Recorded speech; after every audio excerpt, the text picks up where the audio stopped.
Nietzsche, el Buda que Europa necesita.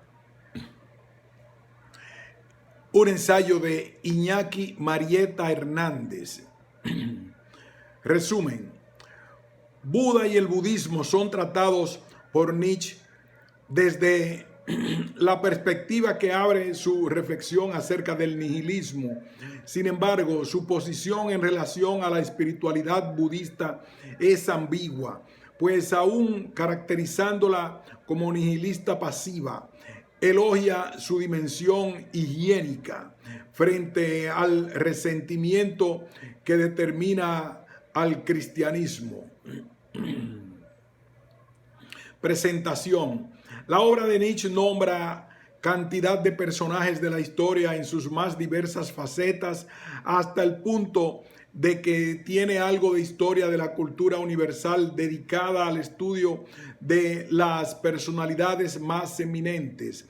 Desde la antigüedad hasta su contemporaneidad, los nombres propios parecen una obsesión para él, y es lógico dada su creencia en que son las individualidades eminentes el elemento diferencial, el motor de la historia. Esta particular sensibilidad para identificar al genio se muestra en sintonía con la que ya mostraba su maestro Schopenhauer, en conexión con uno de los motivos por excelencia del romanticismo, precisamente la figura del visionario, del iluminado, del genio que con su capacidad superior introduce en la vida cotidiana de los hombres perspectivas que anuncian cambios y alteraciones que a menudo tienen consecuencias insospechadas. Nietzsche no solo admira pues a todos aquellos individuos que de algún modo rompen el molde, mostrando así su propio carácter, un destino para cada cual, según Heráclito, sino que él mismo se elige participante de ese grupo de genios que hacen que la humanidad vaya descubriendo día a día las posibilidades sorprendentes, alumbrando así nuevas rutas para la experiencia. Solo alguien que pone a prueba un pensamiento de este tipo puede escribir lo que Nietzsche puso negro sobre blanco y que hoy sigue teniendo la importancia que tuvo desde el primer momento de su gestación y reconocimiento por su propio creador. Ya que quizá el mejor criterio para valorar una obra sea el cómo su autor la engendró, la maduró, la expresó y en fin la vivió. En ese sentido, el caso Nietzsche es absolutamente paradigmático, pues cada instante en la vida del protagonista certifica la necesidad y por lo tanto la importancia de una experiencia vital que aspira al conocimiento de los límites en los que lo humano se revela poseedor de una fuerza capaz de dar sentido al caos plural de los fenómenos, los cuales buscan en todo momento ser interpretados. Nietzsche fue el gran protagonista del caso Nietzsche. Esto es un destino, algo que a él le gusta repetir en sus escritos. Conozco mi suerte, mein Los. Alguna vez irá unido a mi nombre el recuerdo de algo gigantesco, de una crisis como jamás la había habido en la tierra, de la más profunda colisión de conciencia, de una decisión tomada mediante un conjuro contra todo lo que hasta ese momento se había creído, exigido, santificado. Yo no soy un hombre, soy dinamita. En ese sentido pudo escribir, según recogen los fragmentos póstumos de noviembre de 1882 y febrero de 1883, lo siguiente: Tengo el alma más amplia de cuantos europeos viven o han vivido. Platón, Voltaire. Ello se debe a circunstancias que no están totalmente en mí, sino en la esencia de las cosas. Podría llegar a ser el Buda de Europa, que por supuesto sería la antítesis del Buda indio. Nietzsche, Buda. Nietzsche, el iluminado. Nietzsche, el despierto. ¿Por qué no un Buda europeo a la europea, una Europa budista a la Europa, sin lo que el budismo tiene de indio? ¿Qué es lo indio en el budismo? ¿Sería posible un budismo sin lo indio que lo caracteriza? ¿Cómo sería posible un Buda sin lo indio, puesto que el histórico Sakyamuni Siddhartha, el Gautama, fue indio, nació, creció y experienció lo que la India de su época le ofrecía, siglo VI y V antes de nuestra era. Y según aquella experiencia india y no griega ni otra, se puso en el camino del conocimiento para, liberándose de la ignorancia, alcanzar la iluminación, la budeidad. Y por último, ¿qué nos importa que en un momento de su vida Nietzsche pretendiera llegar a ser Buda, el Buda europeo, en un fragmento que no parece tener mayor alcance filosófico en la obra del autor? El intento de respuesta a esta pregunta constituye el contenido del texto que presento a continuación, motivado por el impacto que la lectura del fragmento citado produjo en mí. Un impacto entre maravillado e incrédulo al imaginar una Europa atravesada por el Buda Nietzsche, en la que los europeos practicaran sus enseñanzas de una manera real y no solo académica, viviendo pues según el Dharma nietzscheano, una vez asumida su dimensión práctico-experiencial para cada uno de nosotros, pues porque estamos dormidos podemos despertar. Pero ¿es acaso Nietzsche hubiera reconocido la legión de seguidores que produciría como efecto de su budeidad? Nada hay en mí de fundador de una religión. No quiero creyentes. ¿Acaso fue Buda fundador de una religión?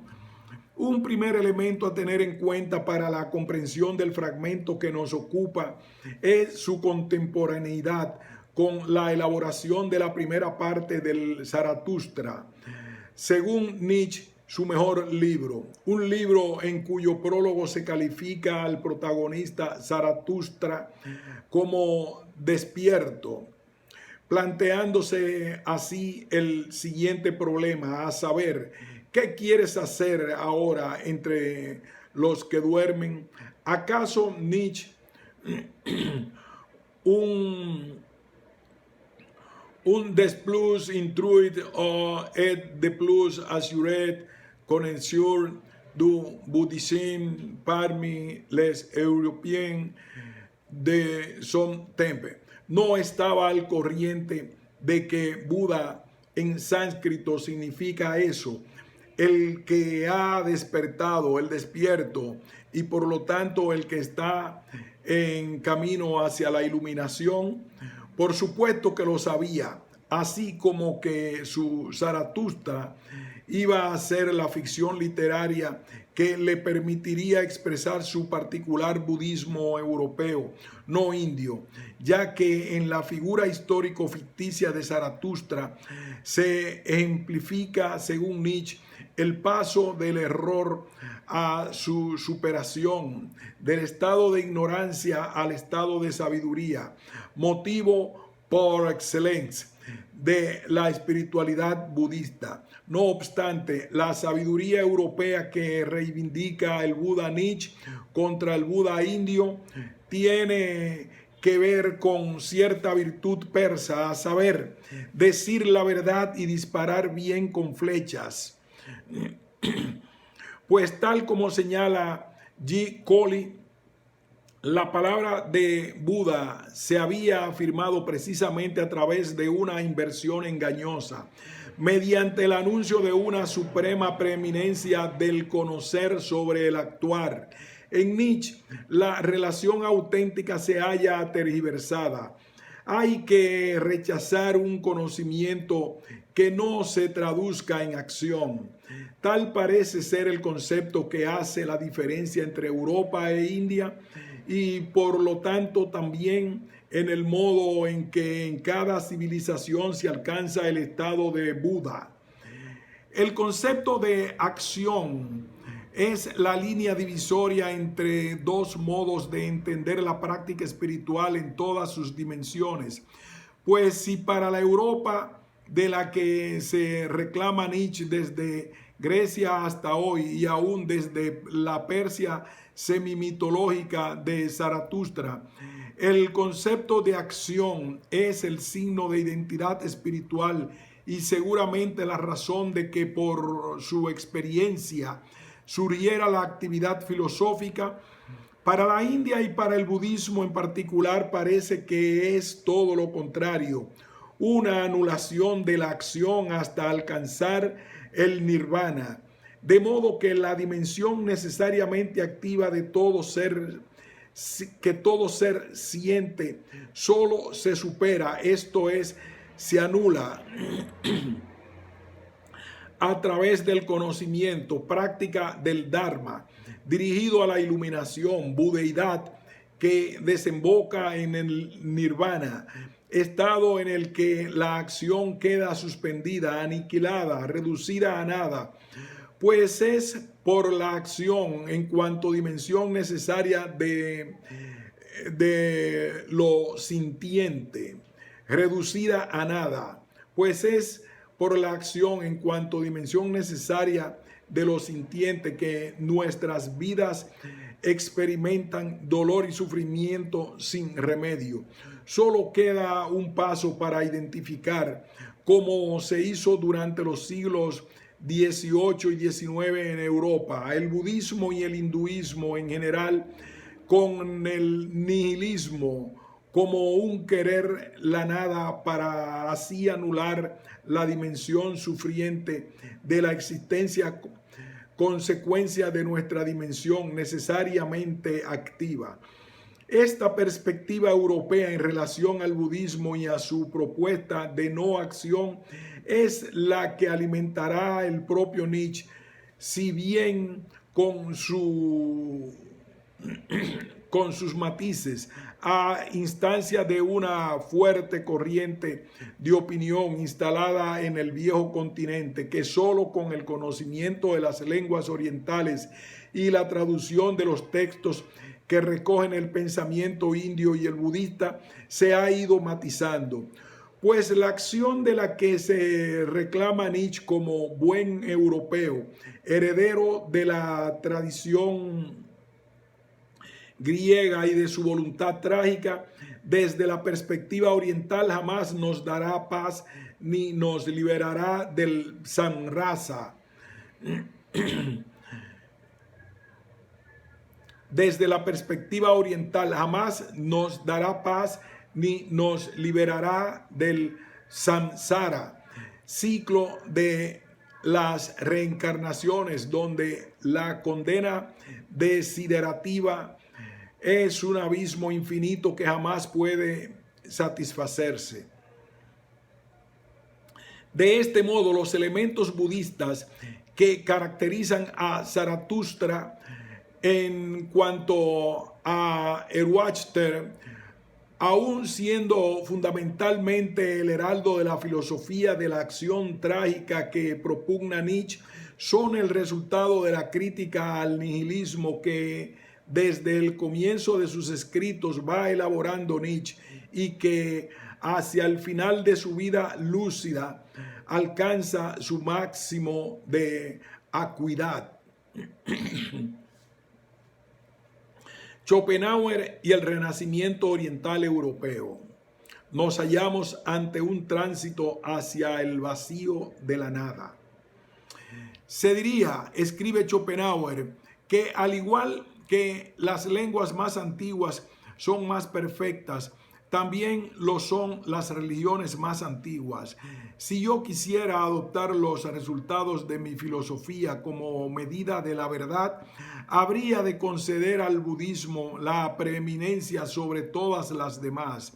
En todo caso, me alegro de ver a mi doctrina en tan gran coincidencia con una religión que tiene la mayoría absoluta sobre la tierra, pues cuenta con muchos más adeptos que ninguna otra. Estas líneas nos dan una idea de la relación que Schopenhauer quiso establecer con el budismo.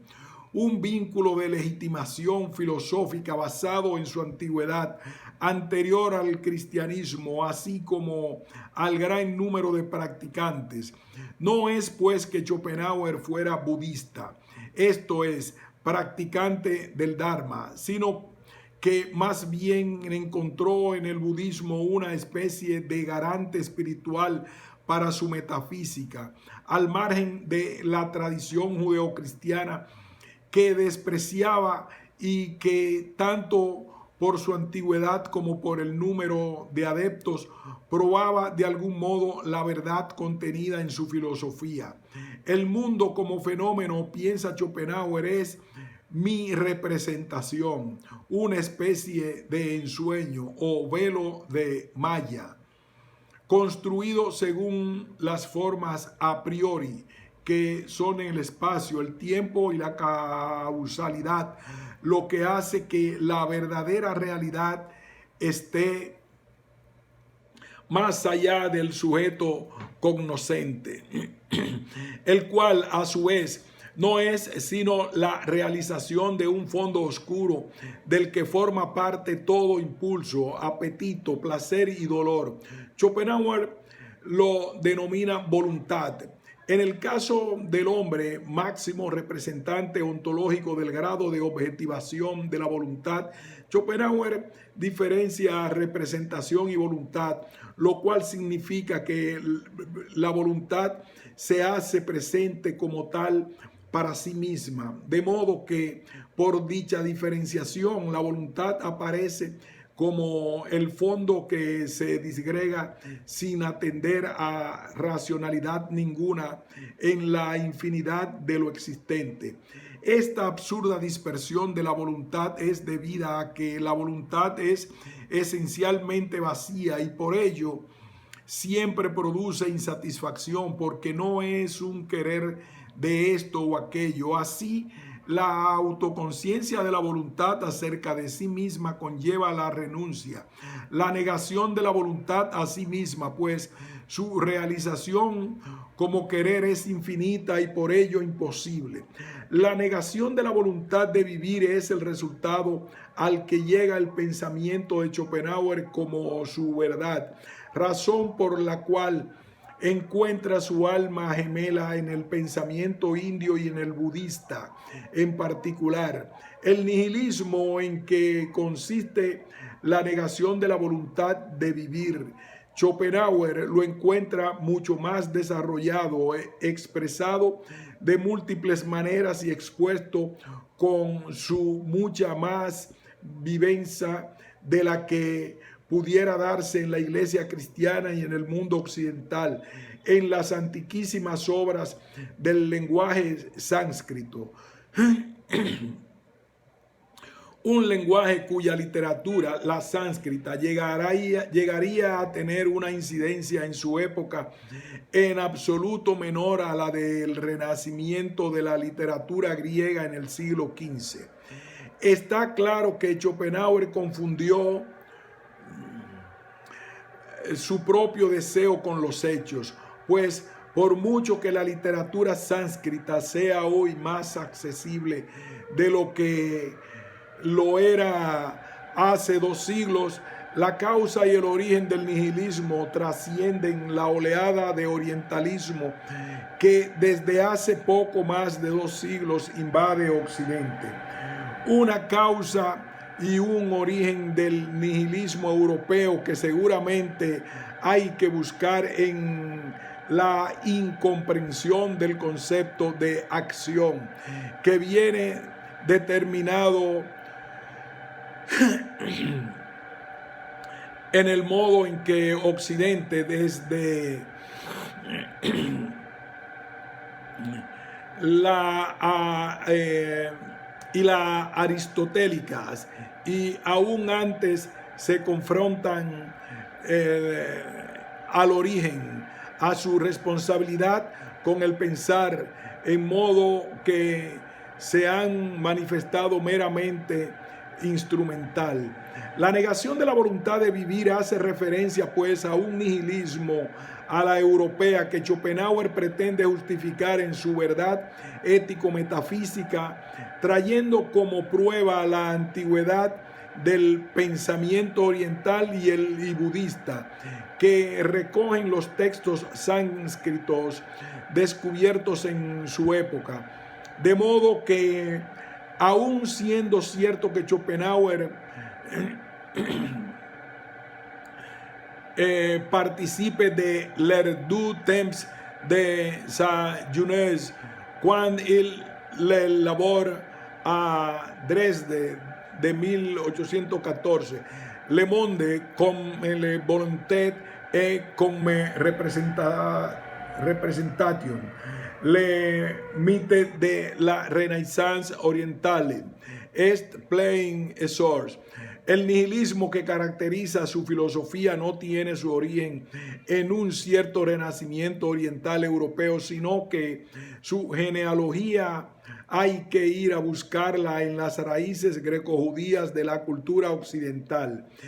En esa línea va también la opinión de Schopenhauer, el schopenhaueriano más ilustre, pues aún reconociendo la deuda filosófica para con quien fuera su maestro espiritual desde 1865, momento de la llegada del joven Nietzsche a la Universidad de Leipzig, así como de la lectura impactante de El mundo como voluntad y representación, Nietzsche no dudó en distanciarse de las posiciones metafísicas de su maestro, tal como recoge en su ensayo de autocrítica de 1886, añadido a la tercera edición de El nacimiento de la tragedia, por considerar que el espíritu de resignación y la negación de la voluntad de vivir que reclama Schopenhauer como práctica filosófica son caracteres propios del nihilismo judeoplatónico que caracteriza a la metafísica desde sus orígenes, estando por ello en los antípodas de la propuesta tragosófica nietzscheana. Raíz dionisíaca.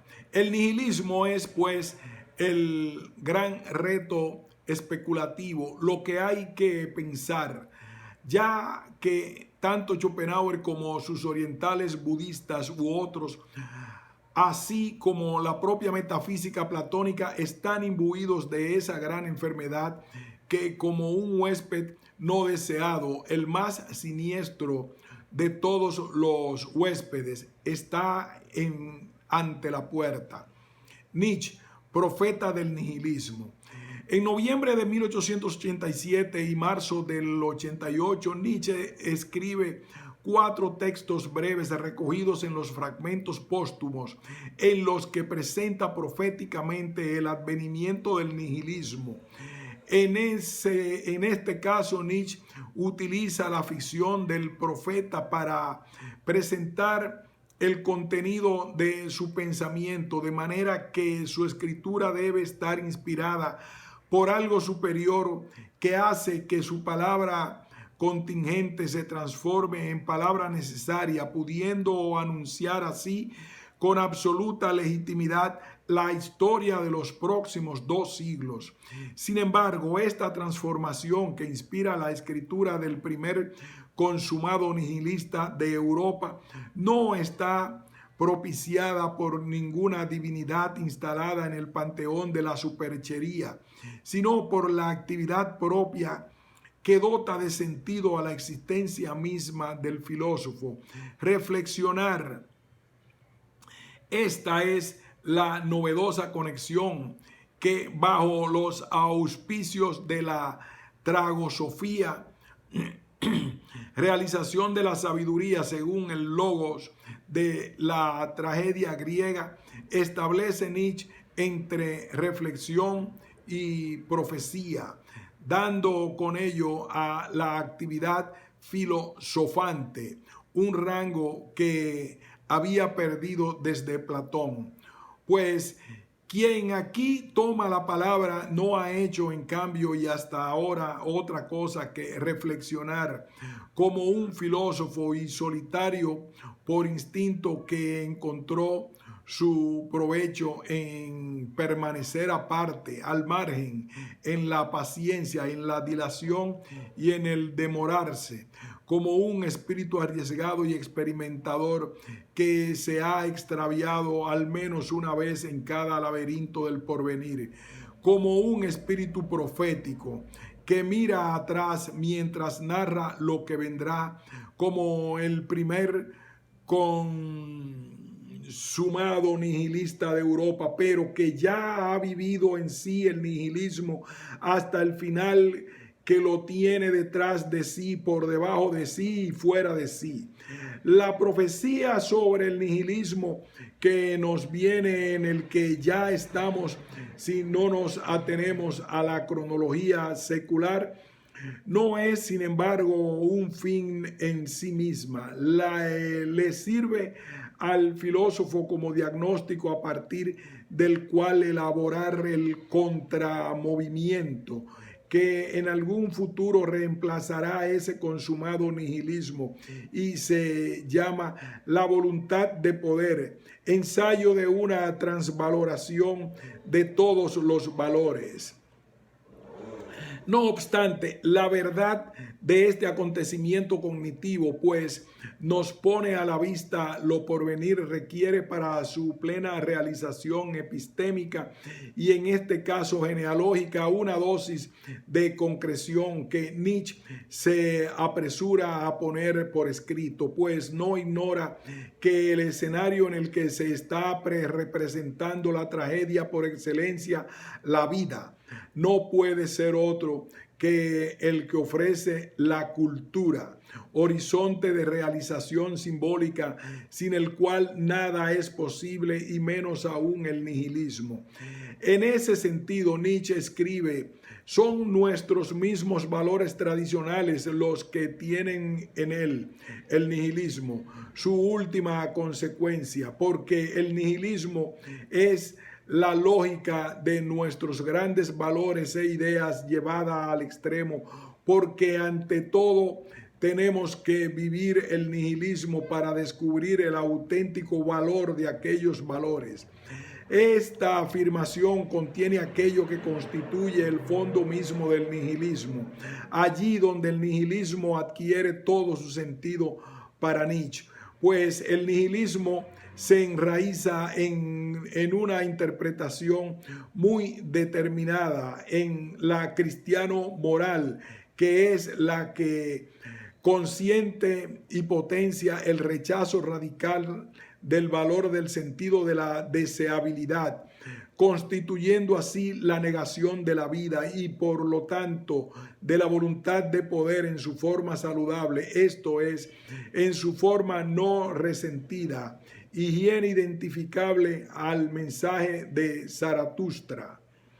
Es pues la conexión nihilismo-cristianismo tal como aparece desarrollada por Nietzsche en el nihilismo europeo la que hay que pensar si queremos comprender un fenómeno cultural que viene decidiendo las propuestas de la vida humana en el planeta Tierra desde hace 2000 años.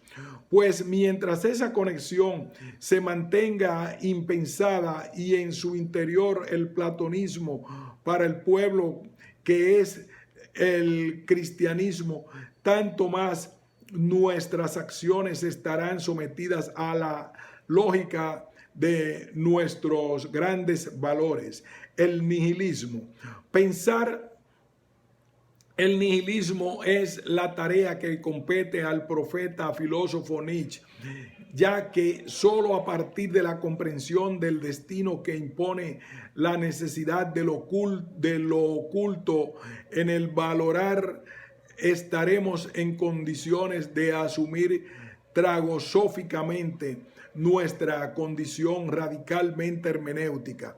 Mi mayor principio: no hay fenómenos morales, sino solamente una interpretación moral de estos fenómenos. Esa interpretación misma es de origen extramoral. En ese pensar el nihilismo que Nietzsche desarrolla de manera ejemplar durante su última época de escritor en activo, ofreciendo un relato de su historia, así como una descripción pormenorizada de su génesis, aparece la caracterización de quien tiene la responsabilidad fisiológica del surgimiento del nihilismo, a saber, el nihilista. Un nihilista es el hombre que del mundo tal como es juzga que no debería ser, y que del mundo tal como debería ser juzga que no existe. En consecuencia, la existencia, actuar, sufrir, querer, sentir, no tiene sentido. El pathos del en vano es el pathos nihilista. Ahora bien, si existe el nihilista protagonista de la lectura occidental desde Platón hasta Schopenhauer, una vez realizado el análisis en base a un conocimiento etiológico fundado en la práctica de la sospecha, así como el diagnóstico posible en su fineza gracias al ojo clínico de Nietzsche, la propuesta terapéutica en clave de transvaloración de todos los valores va dirigida a superar un estado al cual es imposible sustraerse. Solo cabe realizar hasta el final la lógica del nihilismo implícita en los valores que sustentan la cultura judeoplatónica, encarnados en aquellos que hacen la negación de la cualidad par excellence de la voluntad de poder, para así poder pasar a otro nivel. Nietzsche, el primer consumado nihilista de Europa, fue por ello también el primero que estuvo en condiciones de anunciar el que recoge su Zaratustra. Porque si el nihilismo es el modo en que el valorar de los europeos ha decidido negativamente acerca de la inmanencia, transfiriendo el sentido de la existencia a un topos ultraterreno, la propia lógica de esta transferencia hace que de quien emana el sentido, Dios, al confrontarse al concepto legitimador de toda esta operación, la verdad caiga víctima de la necesidad de mentir para poder sustentar. La muerte de Dios es, pues, la gran consecuencia teológica de la consumación del nihilismo, una situación en la que nada escapa a la fanática voluntad de verdad que ha guiado todo el proceso de depuración de lo sensible, de lo inmanente, de lo vivo. Así, el garante de dicha experiencia epistémica y también ontológica, pues no olvidemos que estamos en la tradición en la que lo real es racional. Tiene que poder dar cuenta ante el tribunal que juzga su condición omnipotente, ya que pretende ser el único Dios verdadero. La gran mentira que significa la omnipotencia de Dios, ya que su condición omnipotente le obliga a reconocer la dimensión negativa del ser, sin cuyo reconocimiento caería en contradicción al afirmar la existencia del mal. El mal no puede ser un capricho, dimensión negativa que no puede quedar disuelta en el dilema moral que origina el argucioso concepto de libertad, pues esta debe estar orientada ontológicamente para que tenga algún valor.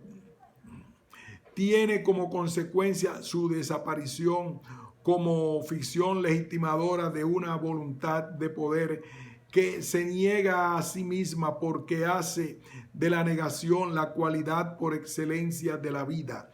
La muerte de Dios como consecuencia ineluctable de la realización plena de la lógica del nihilismo puso a Nietzsche ante la necesidad de llevar a cabo una transvaloración de todos los valores, de manera que aquello que constituye el fondo mismo del valorar pudiera realizarse al margen de la lógica que impone el resentimiento, contravalor fundamental de los negadores de la vida, y el fondo mismo del valorar consiste en desear que aquello que se elige, de aquello en lo que depositamos nuestra desiderabilidad, lo querramos eterno, que pudiese sustraerse al devenir y convertirse en ser, pues imprimir al devenir el carácter de ser es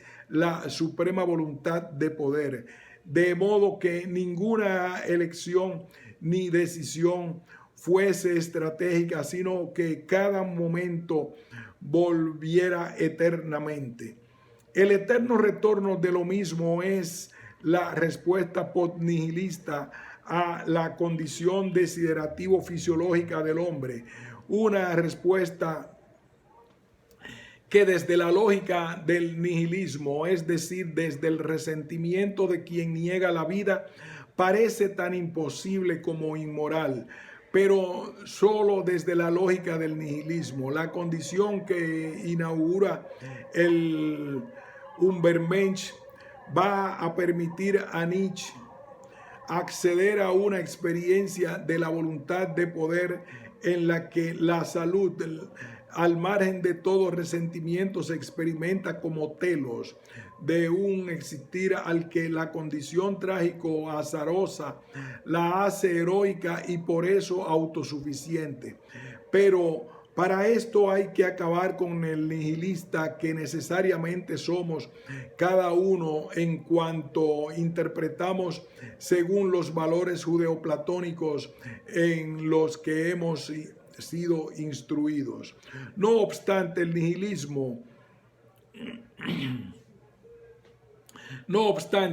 nihilismo y su responsable fisiológico, el nihilista, son especificados por Nietzsche mediante dos calificativos, activo y pasivo, que determinan el resto de su análisis, así como la comprensión de toda actividad espiritual, europea o no, porque si el nihilismo es un estado normal, la distinción entre activo y pasivo introduce la diferencia entre quienes, reconociendo que la nada es horizonte ontológico de la actividad hermenéutico-valorativa propia del hombre, disfrutan introduciendo sentido allí donde solo hay interpretaciones morales, frente a quienes, asumiendo la nada como referente existencial, se acomodan a la renuncia de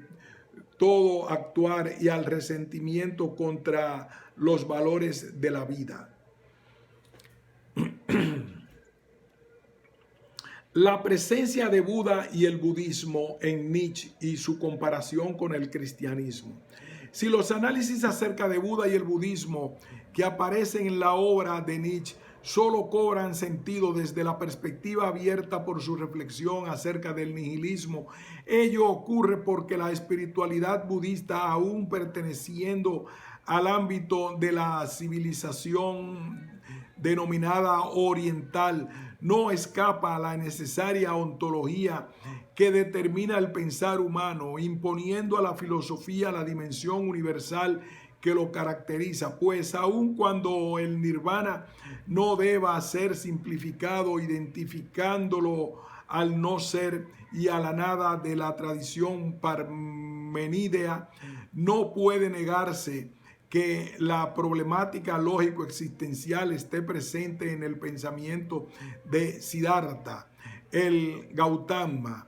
Quizás la raíz indoeuropea de la lengua sánscrita permitió por primera vez la elaboración y expresión lingüística de la problemática lógico-existencial, como luego ocurriría en la lengua griega según E.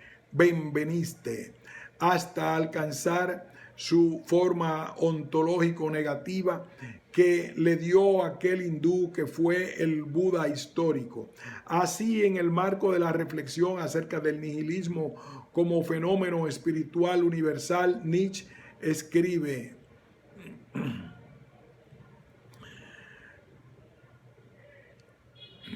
comparación.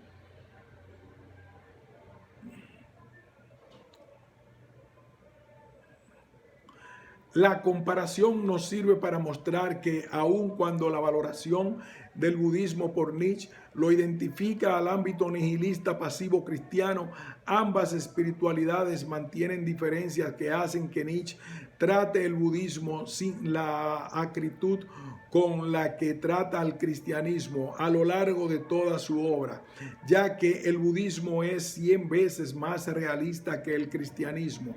Lleva en su cuerpo la herencia de un planteamiento objetivo y frío de los problemas. Viene después de un movimiento filosófico que había durado unos cientos de años. Cuando él llega al concepto Dios está ya eliminado. El budismo es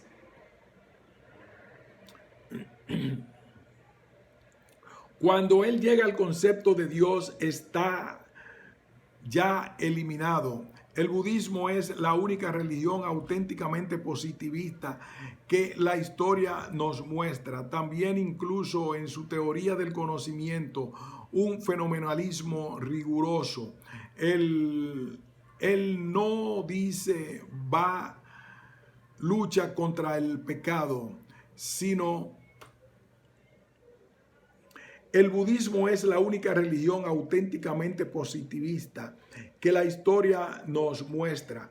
También incluso en su teoría del conocimiento, un fenomenalismo riguroso. Él no dice lucha contra el pecado, sino dando totalmente razón a la realidad. Lucha contra el sufrimiento. Tiene ya tras de sí. Esto lo distingue profundamente del cristianismo. Ese fraude a sí mismo, que son los conceptos morales, está hablando en mi lenguaje, más allá del bien y del mal. Los dos hechos fisiológicos en que descansa y que contempla son, primero, una excitabilidad extraordinariamente grande de la sensibilidad, la cual se expresa en una forma refinada, capacidad de dolor, luego una superespiritualización, una vida demasiado prolongada entre conceptos y procedimientos lógicos, bajo la cual el instinto personal ha salido perjudicado en provecho de lo impersonal. Ambos estados que al menos algunos de mis lectores, los objetivos, conocerán como yo por experiencia. Sobre la base de esas condiciones fisiológicas ha surgido una depresión. A ella se enfrenta Buda con una higiene. Contra la depresión emplea la vida al aire libre, la vida errante, la moderación y la selección en la comida, la precaución con respecto a todos los espirituosos alcoholes, la precaución asimismo con respecto a todos los efectos que producen bilis, que calientan la sangre, ninguna preocupación ni por sí ni por los otros. Buda exige representaciones que o bien tranquilicen o bien alegren, inventa medios para deshabituarse de las otras. Considera que la bondad, el ser bondadoso, favorece la salud. La oración está excluida, lo mismo que el ascetismo. Ningún imperativo categórico, ninguna coacción en absoluto, ni siquiera dentro de la comunidad monástica. Se puede volver a salir de ella. Todas estas cosas serían medios para fortalecer aquella excitabilidad extraordinariamente grande. Justo por ello, Buda no exige tampoco lucha alguna contra quienes piensan de otro modo. De ninguna otra cosa se define más su doctrina que del sentimiento de venganza, de aversión, de resentimiento. No se pone fin a la enemistad con enemistad.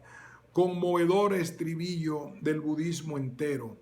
Con razón, justo esos efectos serían completamente malsanos con vista al propósito dietético capital. La fatiga espiritual que él encuentra y que se expresa en una objetividad demasiado grande, es decir, una debilitación del interés individual, una pérdida del centro de gravedad del egoísmo, la combate con una rigurosa devolución a la persona, incluso de los intereses más espirituales. En la doctrina de Buda, el egoísmo se convierte en deber. En la doctrina de Buda, el egoísmo se convierte en deber. Una sola cosa es necesario. El cómo te liberas tú del sufrimiento regulan y limitan la dieta espiritual entera. El presupuesto del budismo es un clima muy suave, una mansedumbre y liberalidad grandes en las costumbres, una ausencia completa de militarismo y el hecho de que el movimiento tenga su hogar en los estamentos superiores e incluso doctos. Como meta suprema se quiere la jovialidad, la calma, la ausencia de deseos, y esa meta se alcanza. El budismo no es una religión en que meramente se aspire a la perfección. Lo perfecto es el caso normal. El budismo es una religión para hombres tardíos, para razas que se han vuelto bondadosas, mansas, superespirituales, que con demasiada facilidad sienten dolor. Europa está aún muy lejos de encontrarse madura para él. Es una reconducción de esas razas a la paz y la jovialidad, a la dieta en lo espiritual, a un cierto endurecimiento en lo corporal. El budismo es una religión para el acabamiento y el cansancio de la civilización. El cristianismo ni siquiera encuentra la civilización ante sí. En determinadas circunstancias la funda. El budismo, digámoslo de nuevo, es 100 veces más frío, más veraz, más objetivo. No tiene ya necesidad de volver decente mediante la interpretación del pecado, su sufrimiento, su capacidad de dolor. Dice meramente lo que piensa. Yo sufro. Para el bárbaro, en cambio, el sufrimiento no es en sí una cosa decente. Para confesarse a sí mismo que sufre necesita una interpretación. Su instinto lo lleva más bien a negar el sufrimiento, a soportarlo en silencio. Aquí la palabra demonio fue en beneficio. Se tenía un enemigo prepotente y terrible. No era necesario avergonzarse de sufrir a causa de tal enemigo. El budismo es demasiado tardío, demasiado positivista para continuar siendo listo, de ese modo. Si transcribo un texto tan largo es porque pienso que así se aprecia tanto el conocimiento que Nietzsche tiene de los fundamentos del pensamiento budista como de los elementos de ese pensamiento que están presentes en el propio pensar de Nietzsche, presentes hasta el punto de que, como intentamos mostrar en este escrito, la aspiración de Nietzsche a Buda de Europa, si lo indio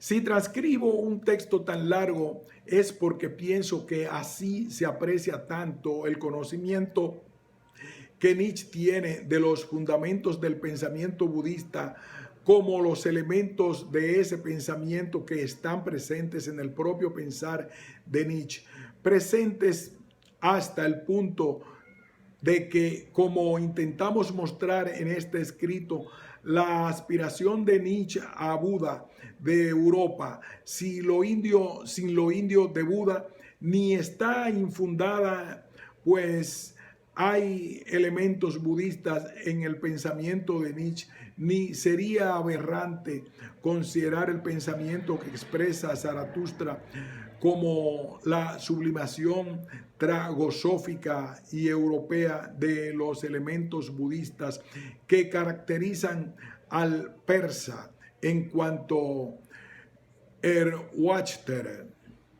Así, tanto la higiene como la lucha contra el resentimiento hacen que Nietzsche considere a Buda un fisiólogo antes que un religioso, o el hecho de que el budismo sea un pensamiento de origen aristocrático, así como la falta de Dios y el egoísmo primordial, entre otros elementos, lo hacen a ojos de Nietzsche superior al cristianismo.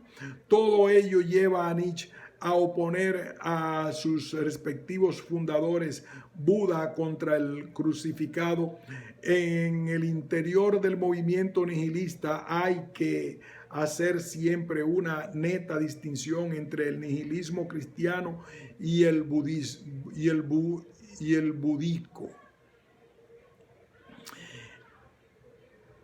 Todo ello lleva a Nietzsche a oponer a sus respectivos fundadores Buda contra el crucificado. En el interior del movimiento nihilista hay que hacer siempre una neta distinción entre el nihilismo cristiano y el budismo. El budismo expresa un bello atardecer, una dulzura y suavidad realizada.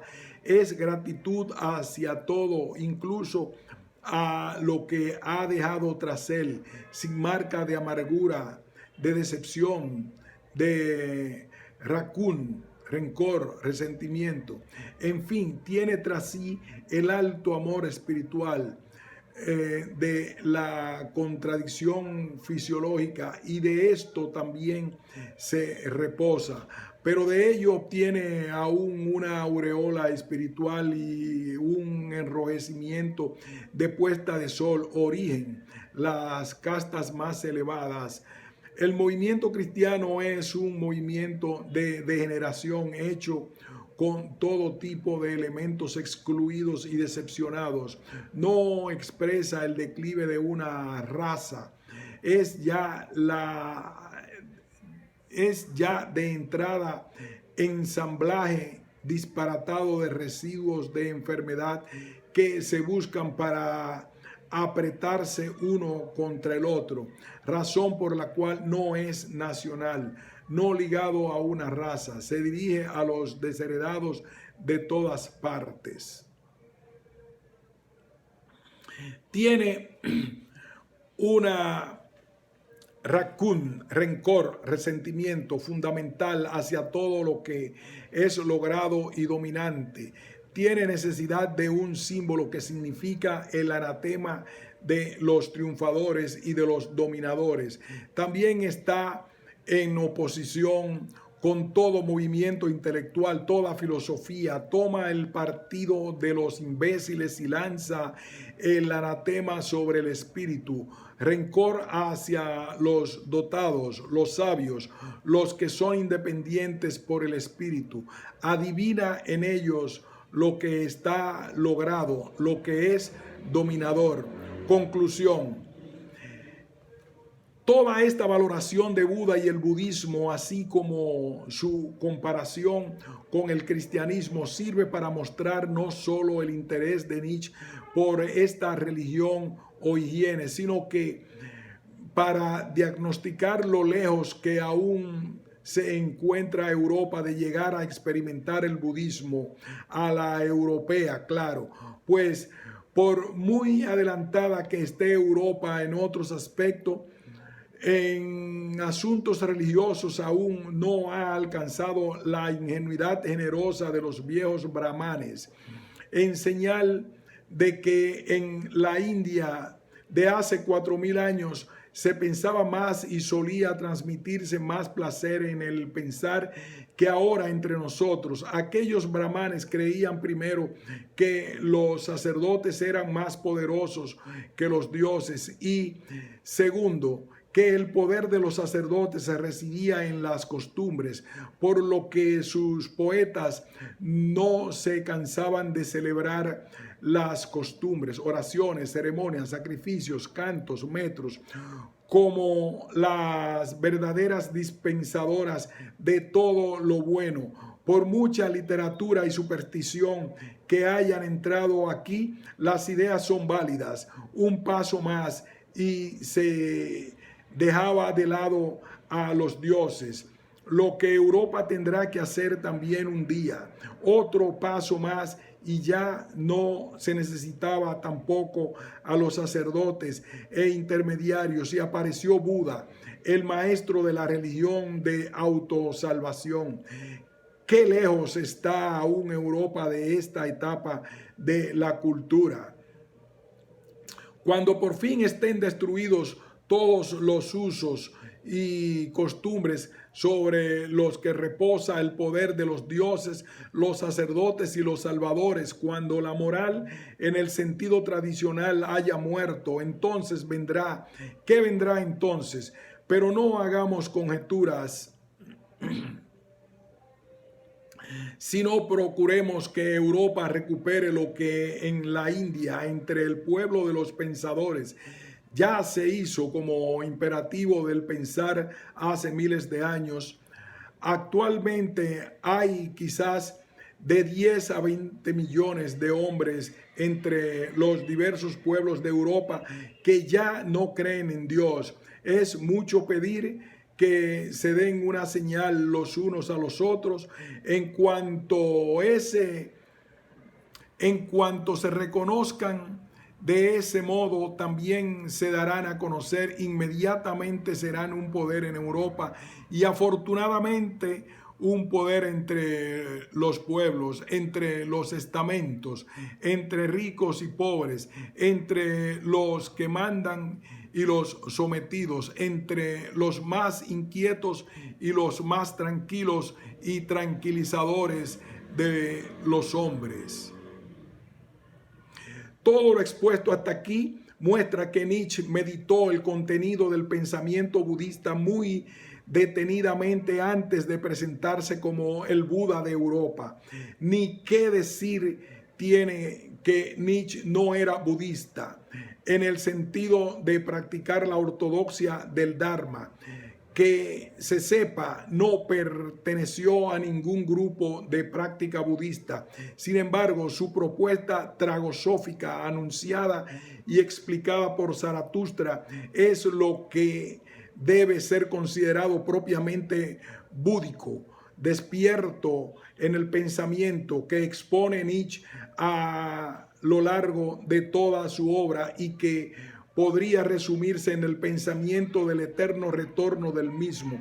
Y es para ese pensamiento